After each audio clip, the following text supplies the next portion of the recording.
gawain na ito, hindi ito basta-basta. Hindi lang ito ritual. Kung hindi ito ay napakahalaga. Dahil ang ating papasukan, it's a transformation of life. At dito natin ma-witness kung paano gumawa ang Diyos, naghimala ang Diyos sa buhay ng ating mga kapatid sa umagang. Lord, salamat. Salamat. And we will witness, O God, kami ang bawat isa, Panginoon, maging witnesses, Panginoon, sa gagawin mo sa umaga ito, Panginoon, sa buhay, Lord, ni Cheline May Ascarga, sa buhay ni Princess Orolfo, sa buhay ni Harvey, sa buhay ni Kuya Rolly Lopez. Salamat sa buhay na ito na pinagpala mong tunay, Panginoon. At sa umagang ito, didideklara kanila na ikaw ang Diyos. Ikaw ang Diyos sa kanilang mga buhay. Ikaw ang Diyos sa kanilang kalagitnaan, Panginoon. Salamat, Lord. Mawi-witness namin kung paano ka kumilos sa mga buhay na ito. Kung paano, Panginoon, yung mga dating full of shame, O God, Lord, they will deliver, Lord, their testimony with powerful, Lord, because you are in the midst of Father God. Salamat, Panginoon, salamat. Purihin natin ang Diyos. Hallelujah. Salamat, Lord. Salamat sa pangalan ni Jesus. Amen.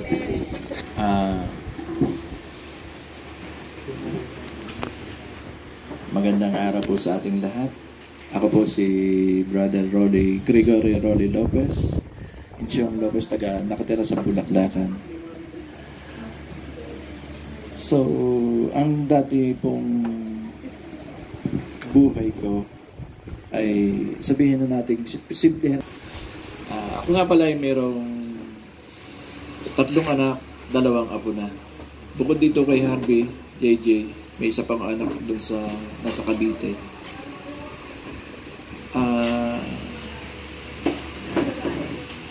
Siguro po matatag.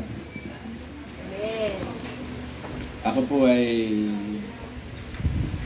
nung ako'y nasa ng ibang bansa, nakakilala po ang babae doon. So, nagkaroon kami ng relasyon. And then, pag-uwi ko dito, sabihin natin, pinakasal kami. Pero nung magpunta kami ng Manila, 2 lang kami. Walang ibang witness, kasal sa mayor sa city ng Manila. And then, siguro, ang haba kasi kung ikukwento ko lahat, ikuha natin, i-shorten na lang natin kasi baka hindi na makapagsalita yung iba. Nagkaano kami doon, pero sa pasamang palad hindi naging fruitful, hindi naging ng aming pagsasama. Naghiwalay kami, nagkaroon ako ng isang anak sa kanya, and then, ano ba yan? Nagkaroon pa ako ng ibang babae. Hallelujah. Namuhay, ibig sabihin, namuhay sa kamunduhan, sa kasalanan. So,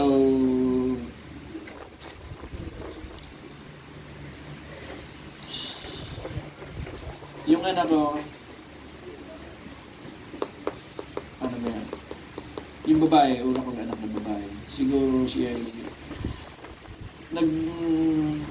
palibhasi naghiwalay nga kami mag-asawa kasi marami siyang pinaglihim sa akin na which is na hindi ko kayang tanggapin hanggang sa ako'y lalo ng parang napaliwara.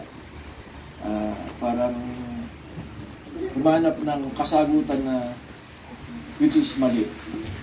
In-enjoy ko yung sarili ko. Humanap ako ng magpapasaya sa akin. Kaya yun, medyo nadagdagan ang kasalanan. Lumubog sa kasalanan. Hanggang sa nakilala ko yung mother ni Harvey at ni JJ na pangasawa. Pinakasalan ko rin sa mayor naman sa Calapan, sa Mindoro. Pero lately nung ma-discover ko hindi registered sa pero yun, nagkaroon ng bunga hanggang sa nagsama kami ng 8 taon. Then after ng 8 taon sa kasamang palad, yung misis ko naman ay nagkasakit sa puso, asthma siya, then binawian din ang buhay after 8 years ng aming pagsasama. Yun ang dalawang bunga ng aming pagsasama na nung time na yun ay sadyang alam ko mahal din ako ng Panginoon kasi hindi ako bumigay. Ang hirap kaya mag-alaga ng dalawang bata. Totoo yun. Amen. Isang si Harvey ay 8 taon. 4 na taon. 6 na taon. Si JJ ay 2 taon. Ang hirap na ang hirap pag kami, kasi inaasa ko sa misis ko, sa nanay nila, yung pag-aasikaso sa 2 bata, tapos bigla-bigla na lang ipinato sa balikat ko yung pagbubuan sa kanila. And then, yung siguro napalaki ko yung 2 bata, and then, nakakilala ulit after ng 7 years, nakakilala ulit ako. Nga pala, sasabihin ko, ako po ay naging balo, not once, but twice. Namatay yung misis na ulit. After 7 years, nakakilala ulit ako, nagkaroon ulit ako ng kasama, na hindi naman kami nagkaanak. Hindi na ako nag-anak kasi sabi ko, baka hindi ko na kayanin. And then, sa loob ng 7 taon ulit namin pagsasama, kinuha ulit siya ni Lord sa akin. Na siguro sabi ko ngayon, mahal ako ng Panginoon. Kasi, noong time na yon, nung kami kinakasama pa ulit, malaki ang pagkukulang ko sa 2 pa. 2 pa. Kasi, na-focus ang attention ko sa kanya. Ganon, tapos, yung mga anak ko ay pupunta sa bahay na pinagawa namin, pupunta sa nanay ko, parang ganon sila. Parang hindi sila komportable na sa bahay na pinagawa namin. Tapos yun nga, tapos kung after ng pagsasama namin, siguro naka 7 taon ulit, kinuha din siya ni Lord. Sabi ko, siguro yun ang pagmamahal sa akin ni Lord. Kinuha siya para nabigyan ko na atensyon. Amen. At yun,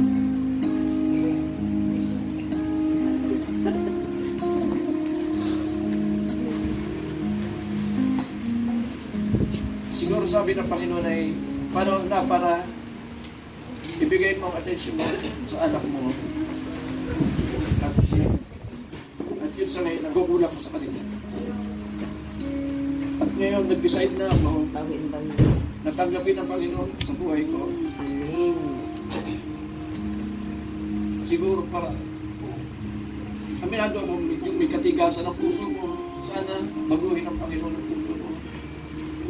Palang kanyang palambutin. Ako namin naniniwalang darating ang palalambutin ng Panginoon. Amen. Ang Panginoon ay siguro ay nandyan lagi para ako'y gabayan. Amen.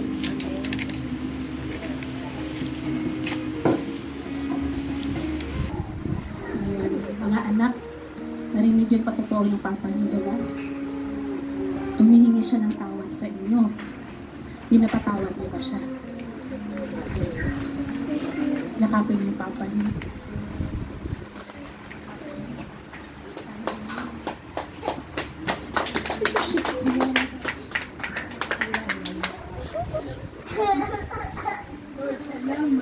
Salamat Panginoon sa buhay ni Kuya Ronnie, Panginoon. Siya'y malayang malalaki.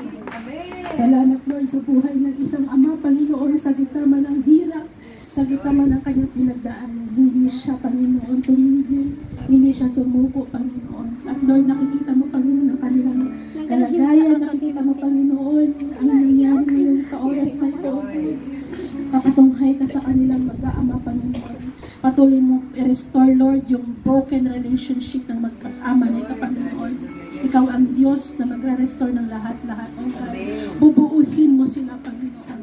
Salamat, Lord, sa buhay ni Kuya Rolly, Lord. Salamat sa buhay ng kanyang mga anak, Panginoon. And really, Father, salvation belongs to their family, Lord. Salamat, Panginoon. Salamat, Lord. Pinupuri ka namin. Pinapasalamatan ka namin sa pangalan ni Jesus.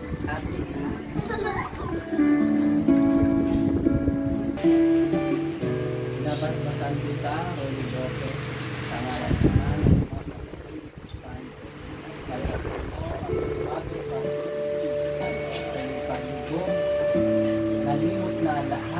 mga pangit na nangyari sa yung pagbangon. Ako na sa pangalan ni Jesus. Amen. Foro. Ako po ay... ayusin ko muna yung introduction ko ng pangalan ko. Ako po ay Lopez. Sa NSO. Sa PSA, ang sabi daw kay Papa, kung bakit daw ako ay Alforo, gawa ng... Nauna daw isubmit yung... Ano ko? Birth certificate. Yung birth certificate. Before yung kanilang... Ano yung marriage contract ba yun? Yung marriage contract. Kaya ako ay Alforo. Pero sa... Yung family ko, Yung... pag hindi ko sa lang alam ko sa ilalim ko. Ganun talaga. Ganun po. So, ayun. Sa napakinig niyo pong testimony ni Papa, Kanta ba naman? kami po ay Kanta. wala nang ina. Ang ato pa. Go hard. Wala nang ina ng ako ay 7 years old. Grade 1. At hindi ko masasabing sobrang hirap niya. Hindi ko masasabing sobrang dali niya. Mayroong fair instances na mahirap talaga. Lalo na nung ako'y lumalaki pa lang na kailangan ko talaga ng gabay. May mga taong gumagawa sa akin. Ngunit yung tipo bang tipong sa pagaling palagi. O parang minumura lang ako gano'n.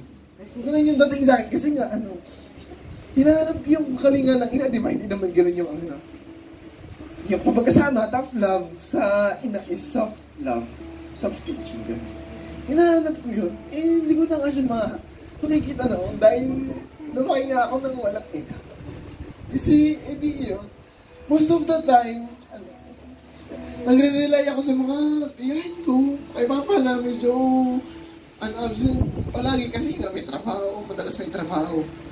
Kahit gabi, kasi nung beginning, nawala si Mama, araw-araw kong umiyak tuwing gabi. Si Papa may duty nun sa barangay hall. Pinipilit ko naman talagang hindi magligalig. Kumbaga, pinapalakas ko sarili ko. Kasi nga, si JJ nga tamang laro lang dati nung mga araw na yun. Naglalaro lang siya nung mga tuwing gabi, ganyan. Ako, hindi ko mapigil ng umiyak. Kasi nga, iniisip ko yung sarili ko. Okay lang kasi ako lamang. Yung kapatid ko kasi, napakabata niya pa nun, inaaway ko pa nga din yan para lang sa akin na lang siya magalit, sa akin na lang siya magtampo, para hindi na lang niya tanungin na, nasaan na si Mama? Iniisip ko palagi na, kailangan ko maging ako yung maging kuya na, sa isip-isip niya is yung matapang.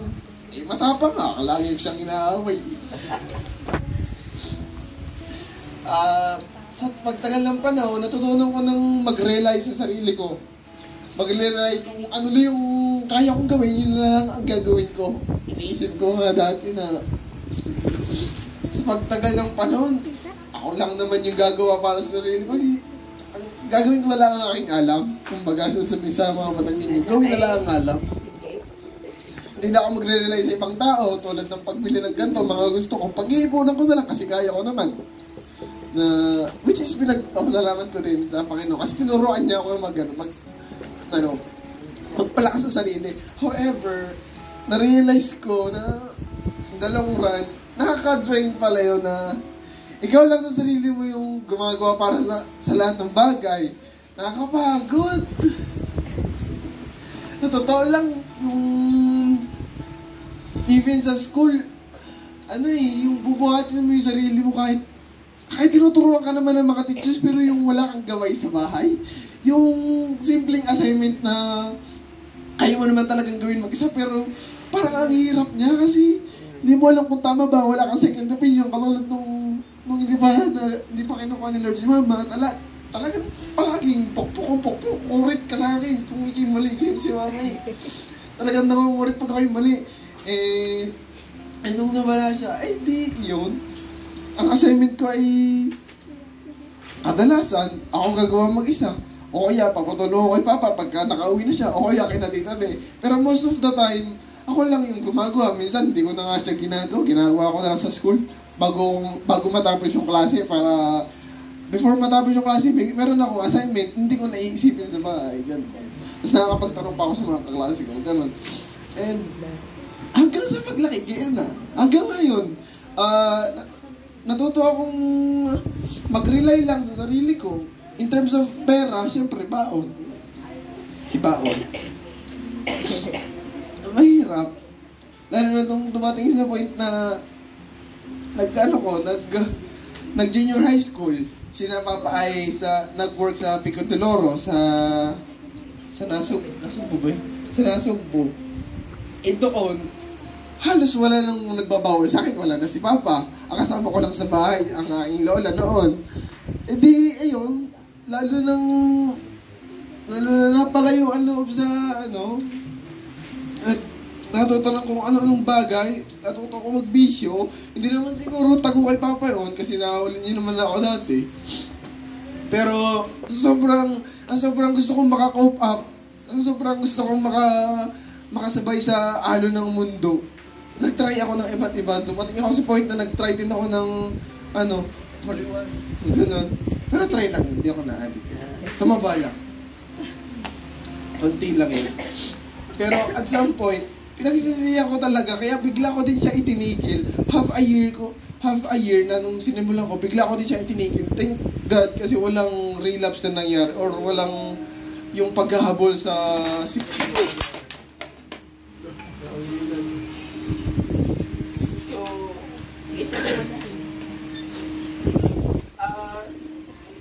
lumaki ako ng simula college, simula senior high school.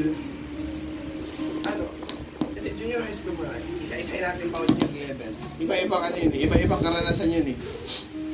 Dumating yung part na nakita ko si Papa na hirap sa pagtatrabaho sa Pico de Loro kasi napakalayo niya sa amin.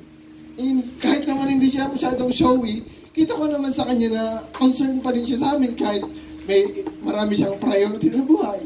Nagpapadala siya sa amin kahit hindi pa time para magpadala.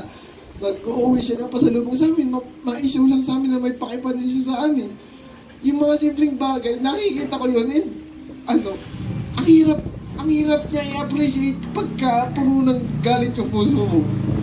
Ang hirap niya i-appreciate kapag ang naiisip mo is, kaya ka lang naman nagpapadala kasi iisip mo lang kami dahil makasabihin sa'yo ng ibang tao, ganyan ka ng tao dahil nagkaroon ka ng bago. Ganon.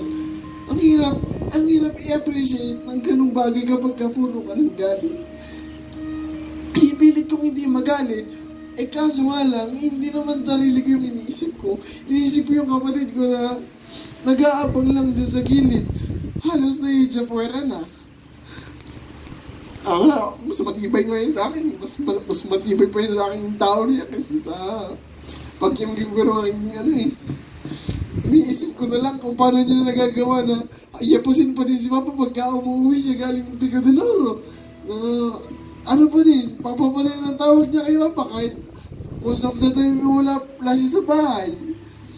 Kasi dati gusto ko nang umalis. Gusto ko nang tumira sa Mindoro sa aking lola doon kasi doon mas ramdam ko na nandun si Mama kasi nandun pa yung nandun pa yung lola ko isa kaugali din ni Mama yung lola ko doon. Kaya gusto ko din doon umaral kasi hindi ako pinayagan ni Papa kasi nga ayaw niya ako mapalayo sa kanila kahit hindi niya sinasabi, yun ang ramdam ko.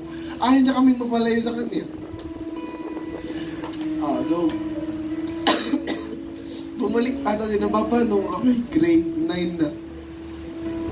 And a lot changes kasi kahit nandiyan na ulit sila, medyo diverted pa rin yung pag-iisip ni Papa kasi may bago na siyang trabaho nun. Ang hirap magsimula ulit. Tapos nung nasa bahay pa sila nung girlfriend niya ni Tito Sising, medyo mainit yung paligid kasi nga parang hindi ko sure pero parang hindi sang-ayon sila yung mga tito-tito ko na nandun sila dito sa Sing. Kasi nga, nandun din kami, tapos hindi kami na masyadong napapansin ni Papa. Hindi kami masyadong napapagtuunan. So, ang ginawa ni Papa, di nag-ipon silang dalawa, tapos nag-loan sa Samsung.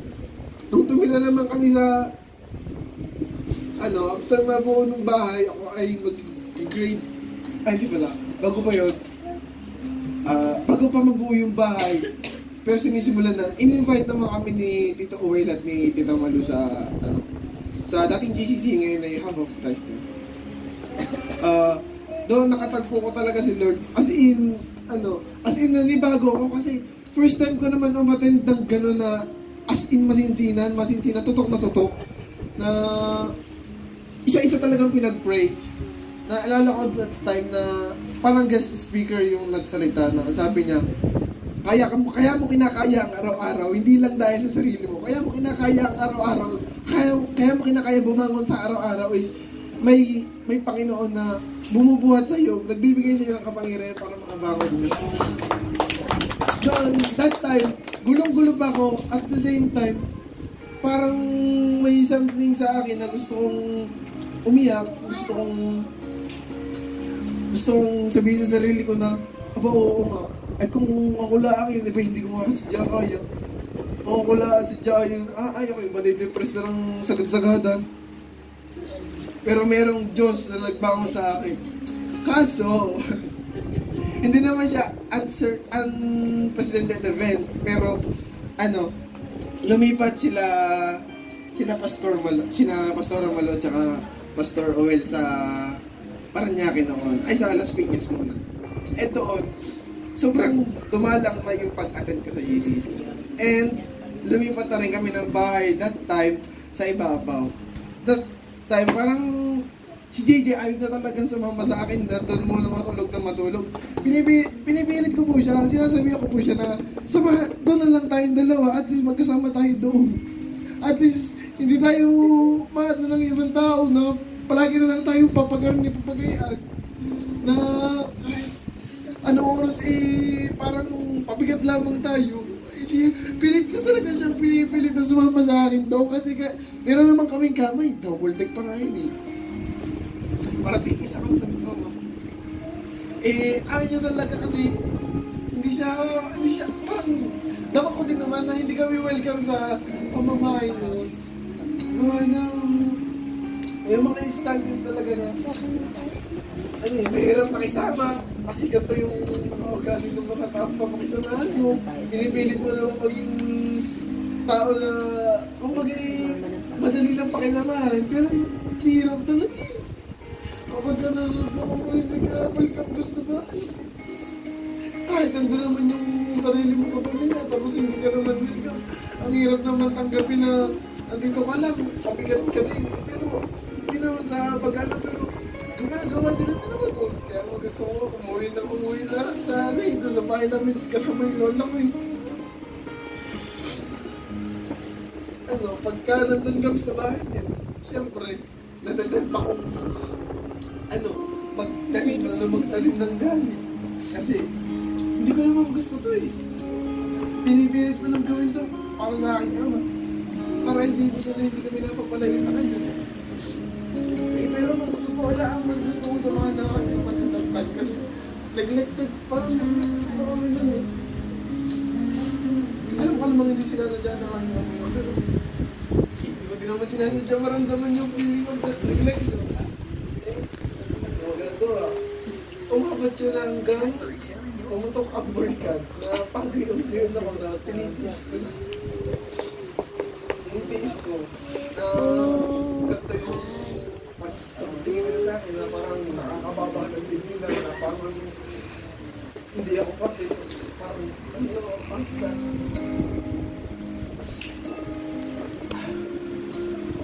Tapos nung bumunta ko po may mangyayaring hindi namin inaasahan yun ginawa nila ang kanyang girlfriend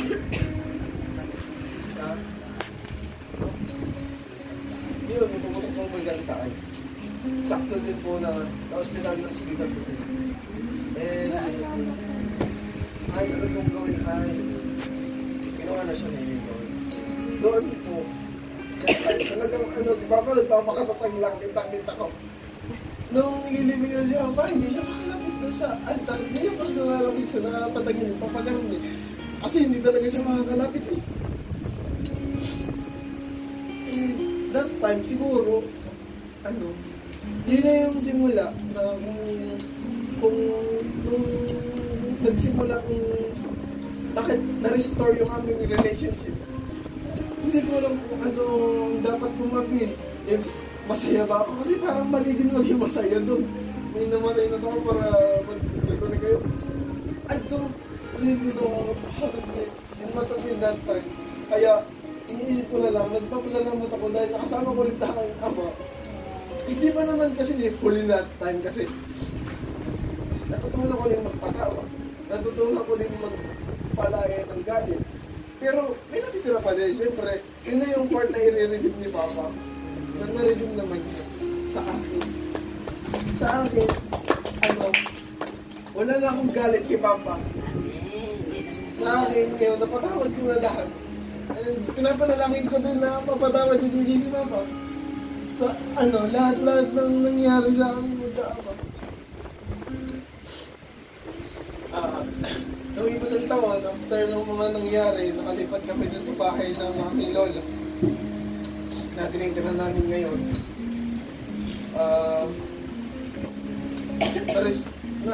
Fully restored. Though may times na talagang nagagalit pa din siya.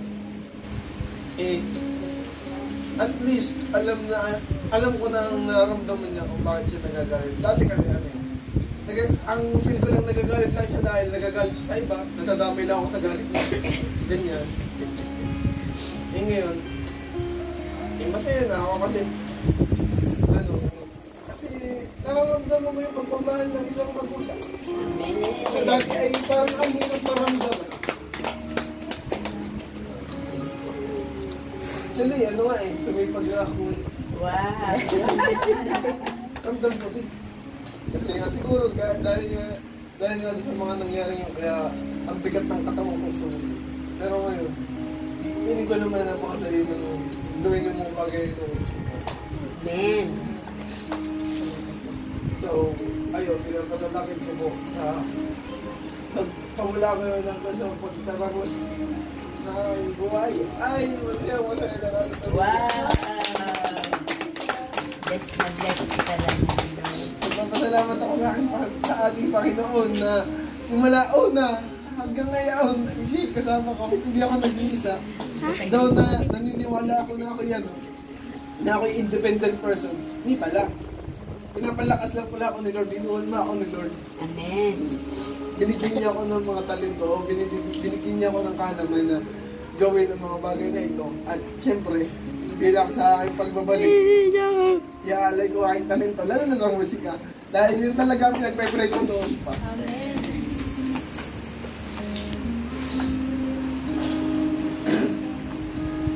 Salamat po sa inyong pakikinig. Salamat sa ating Panginoon na oy. Ang dami niyong nanay dito. Sa mga kamay, tikitan sila. Nanay mo.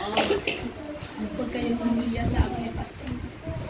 Kaya kami inawi dito mula Paranaque hanggang Lipa dahil maliwanag yung panawagan ng Diyos. Huwag kayong mahiya. Magpagamit kayo lalo sa Panginoon. Yung pinagdadaanan niyo, tapos na siya. Panalangin natin si Harvey. Hallelujah. Lord, salamat sa buhay ni Harvey Williams. Salamat, Lord, dahil binuksan mo ang kanyang puso para paglingkuran. Lord, naniniwala ako, Panginoon, na kung paano mo siya in-encounter sa Paranaque. Muli mo ma-encounter siya dito sa Lipa. Gamitin mo ang buhay ng bata nila. Yung talent, yung skills na nilagay mo sa kanya. Maggamit niya fully sa iyong kaharian, lalo na dito sa Dahabang Christ nito. Salamat, Lord, sa excellent spirit na nilagay mo sa batang ito, Panginoon. At Lord, nag-graduate siya, Panginoon, sa college. Isang cum laude. sa magna cum laude. Lord, salamat sa pabor na ilagay mo sa buhay ng bata ito, Panginoon. Nakikita mo, Lord, yung hardship, yung proseso ng buhay na pinagdaanan mo.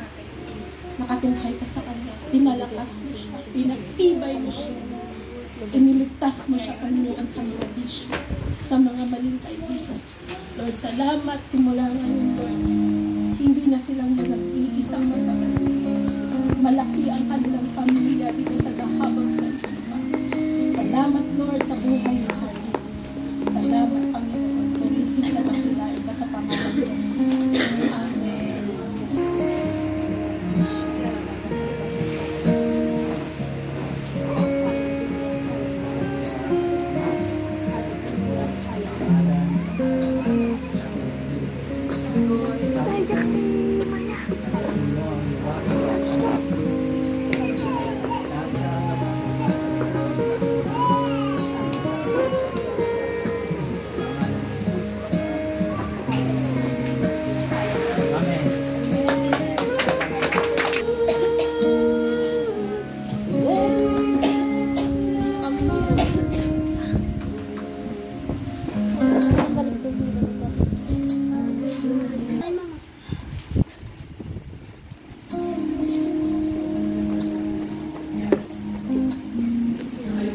Magandang araw po sa ating lahat.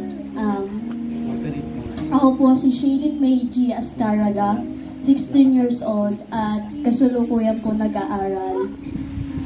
Nakatira po ako sa Barangay Banay-Banay, Lipa City. And almost 4 months na po ako nag-church sa The Hub of Christ, Lipa po. Ang buhay ko po nung hindi ko pa po nakikilala ang Panginoong Jesus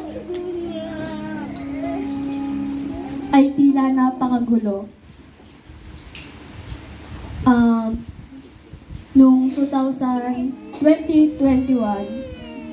doon ko naramdaman na parang wala na akong papatunguhan. Kasi may isang bagay na nangyari sa akin. Nakaranas ako ng harassment sa sarili kong tatay.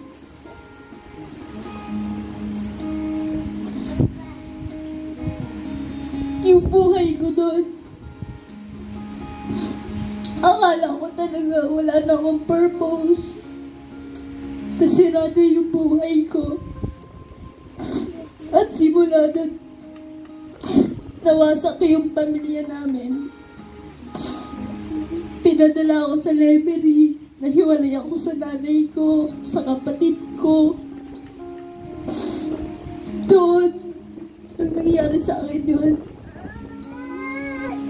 muntikan ko nang itigil yung sarili kong buhay.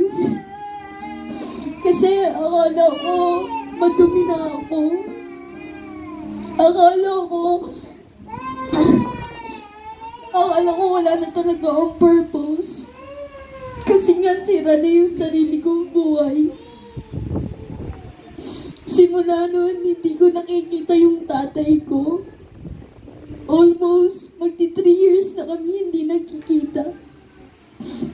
Nakita ko lang uli siya ng birthday ng kapatid ko. Tuwing makikita ko siya, ang sakit sa puso ko eh. Kasi tatay ko siya. Tapos ginawa niya sa akin yun.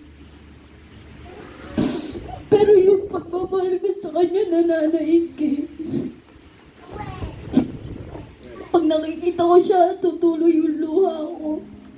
Ang dami kong gustong sabihin sa kanya na, Pa, bakit mo nagawa sa akin to? Nagkulang ba ako bilang isang anak? Yung nanay ko, hindi ko ka-close. Ako yung tumayong ina dun sa magkakapatid sa amin. Ako yung nag-aalaga. Simula nung pinanganak sila, ako yung nag-alaga. Yung sarili ko, hindi ko natatanong, okay ka pa ba? Kaya mo pa ba? Nung dumating sa point na suko na ako, sinaktan ko yung sarili ko. Sa sobrang sakit ng pinagdadaanan ko, gusto ko na lang biglang mawala. Kasi nga hindi ko alam kung anong gagawin ko. Wala akong kalinga na magulang. Wala akong nalalapitan. Lahat ng tao lumalapit sa akin na nakaalam nun, sabi nila, Anthony mo, wala ka ng purpose. Yung mundo ko parang ang toxic eh. Ang daming dumadating sa akin tao pero sasaktan lang din pala ako. Kaya nung hindi ko nakikilala si God, ang gulat talaga eh. Pero nung nakilala ko siya, sobrang thankful ako. Kasi itong puso ko, napalaya ko. Napalaya ko sa sakit, galit, sama ng loob. Yung pagkukulang ng magulang ko. Sabi ko, papatawadin ko sila. Kasi magulang ko sila. Yung pagmamahal ko sa kanila nananaig eh. Pag yung magulang na talaga kasi yung usapan eh. Hindi mo matatanggihan na sabihin yung nararamdaman sa kanila. Kung nakilala ko sila Pastora, first time kong mayakap yung nanay ko. First time kong marinig sa bibig niya na nag-sorry siya sa akin. Simula nun, nagkaroon kami ng konting communication. Kahit minsan, di na niya ako nakakamusta. Nandyan sila Pastora. May, kamusta ka? May, punta ka dito sa bahay. Turuan ka namin ang pagbabasa ng Bible. Sobrang thankful ako kay God. Kasi lahat ng laman ng puso ko, pinalaya niya. May dumating na mga tao na tutulungan ako. Nabuuin uli yung sarili ko. Kaya sobrang thankful po ako kay God na binago niya yung buhay ko. Yung dating isang batang wala nang papatunguhan, ngayon unti-unti nang tumatahak ng bagong landas. Yung commitment ko kay God, magpapagamit ako dito sa church kung saan ako magaling. Maglilingkod ako sa Kanya na walang pag-aalinlangan at pagdadalawang isip. Kasi ito yung purpose ko eh. Yung purpose ko maganda. Binigyan ako ni God ng mga gawain dapat kong gawin. Kaya hindi ko po tatalikuran itong oras na to. Kaya po, masasabi ko ngayong araw, na handa ko ng isuko lahat sa Panginoong Jesus.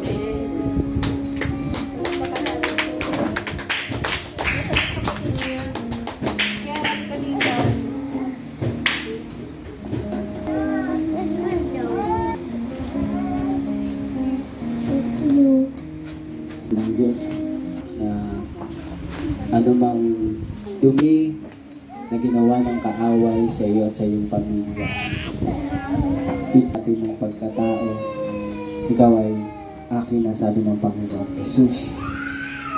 At ang makikita na sa iyo ang kagandahang loob, yung grasya na meron sa akin.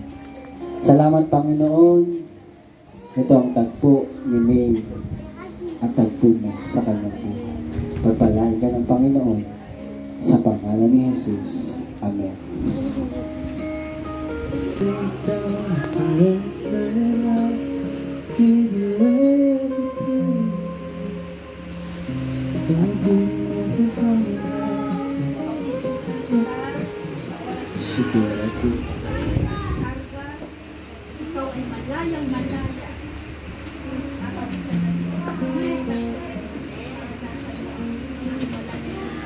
Amen.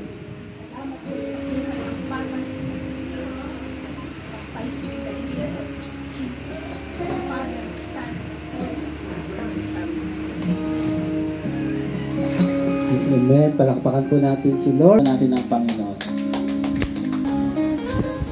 Good morning po sa lahat. Ako po si Princess Princess MJ R. Oronjo, 14 years old, nakatira sa Tramo, Bari-Bari, Lipa City, Batangas.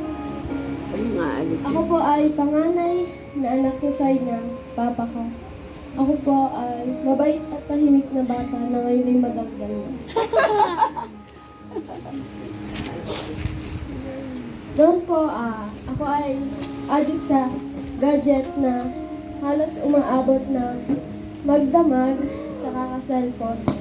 At dito ko na-meet yung lalaki na naliligaw sa akin pero wala mo kami.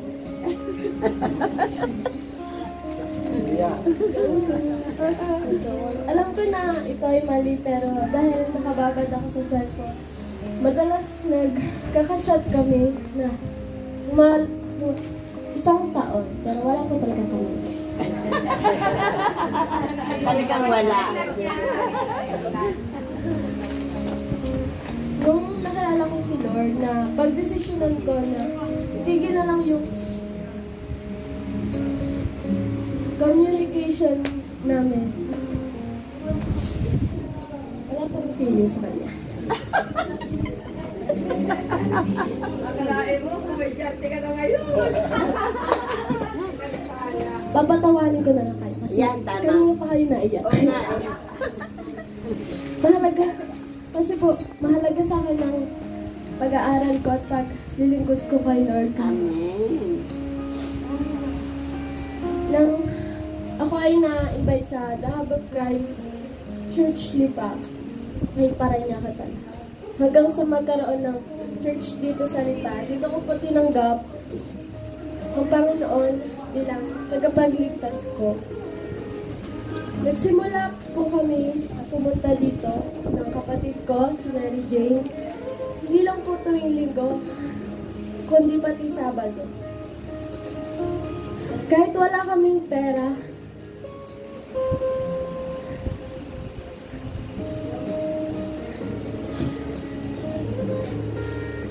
pamasahe kami, naglalakad kasi kaya kami biniyayaan ni Lord ng paa.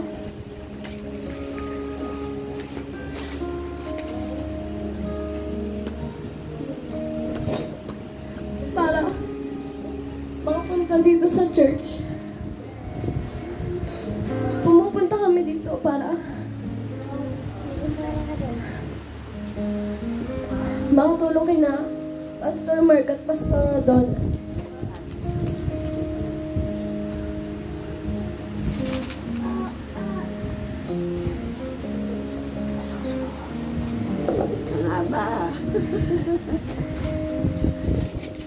Punta po kami dito kay Pastor Adon at Pastor Mark kasi naisip namin na wala silang katimbang dito na naghahanda. Sobrang busy sila para sa paghahanda sa ipipreach nila sa linggo tapos aalalahanin pa nila yung church kaya kami na lang yung pumupunta dito para maiayos yung church sa araw ng linggo. Yung dapat na minsan pag may natitira kaming baon, yung dapat na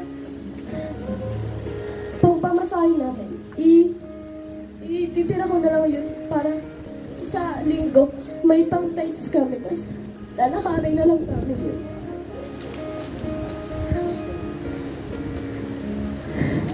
Pakalinis ang puso. Kahit mainit, nilalakad namin yun.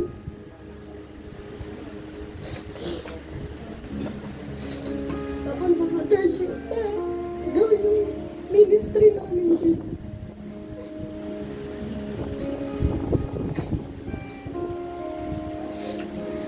Dito ko po mas lagi na encounter si Lord sa buhay ko. Na kahit walang-wala ka, huwag mong kakaligtaan na may Lord ka sa buhay.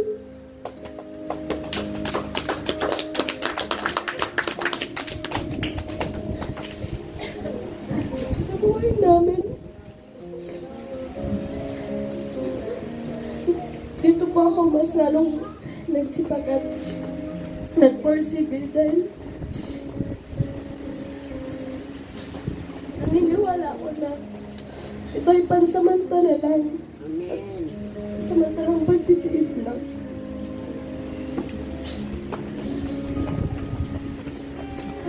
Ngayon, Pa,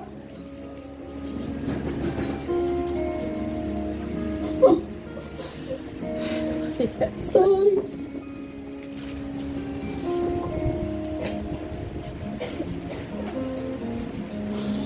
Hindi ko ito nasasabi sa'yo.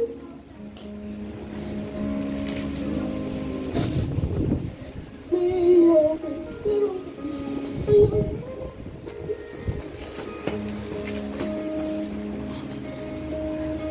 Nasabi ko na kasi, binigyan akong guard ng lakas. Sorry sa amin. Minsan. Na. Nagagawa mo pa. Mag-inom para nang masabi sa amin. Nasa loob mo.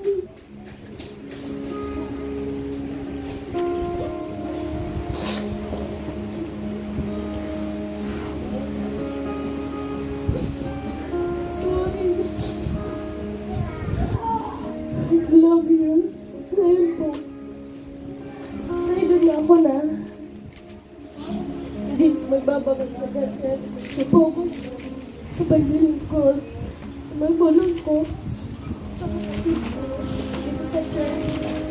At kay Lord. Commitment ko po is imbis na i-chat ang dati na delika. I-chat na lang ang aking mga kaibigan sa gawain ng Panginoon. At magpapatuloy manalangin, mag-devotion at ito rin magbabasa ng Bible. Amen. I proudly say that worshiping God is the best direction. Amen. Amen. Palakpakan natin. Baka hindi kami kasya dito, maaari ko bang tawagin lahat ng kamag-anakan ni Princess na maten ngayon umaga. Kasama ng kanyang tatay. Sabi, hindi mo kami paiiyak. Hallelujah, Jesus. Sige po. Tabihin niyo po si Princess. Dahil pagkalaman natin. Yung kanyang lola, yung kanyang mga kapatid, Sa mga kapatid. sa kanyang paniniwala sa iyo, Panginoon. Ang kanyang buong sambahayan ay maliligtas, Panginoon. Walang lingkod mo na pinabayaan.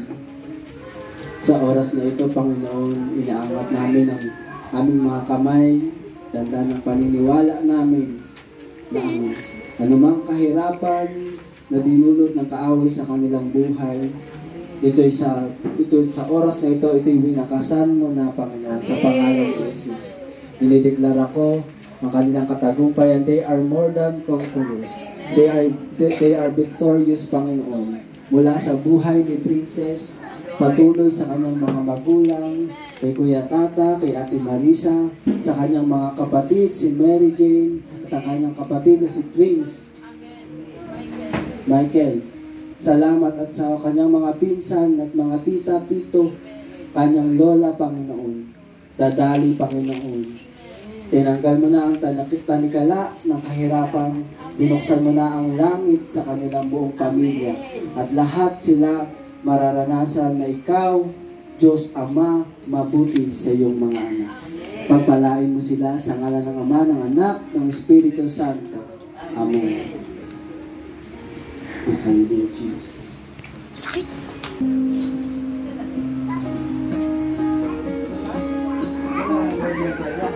Lord, salamat sa buhay ni Princess Panginoon. Buksan mo ang kalangitan sa buhay ng batang ito. Ang testimony is Lord is very powerful. Gamitin ang batang ito sa lahat ng mga kabataan sa kapanahunan na ito, Panginoon. Walang naglingkod sa iyo, Panginoon, na pahiya. Walang naglingkod sa iyo, Panginoon, na nagkita. Salamat, Lord, sa kanyang pananampalataya. At isinadaloy, Panginoon, sa kanyang buong sambahin. I baptize you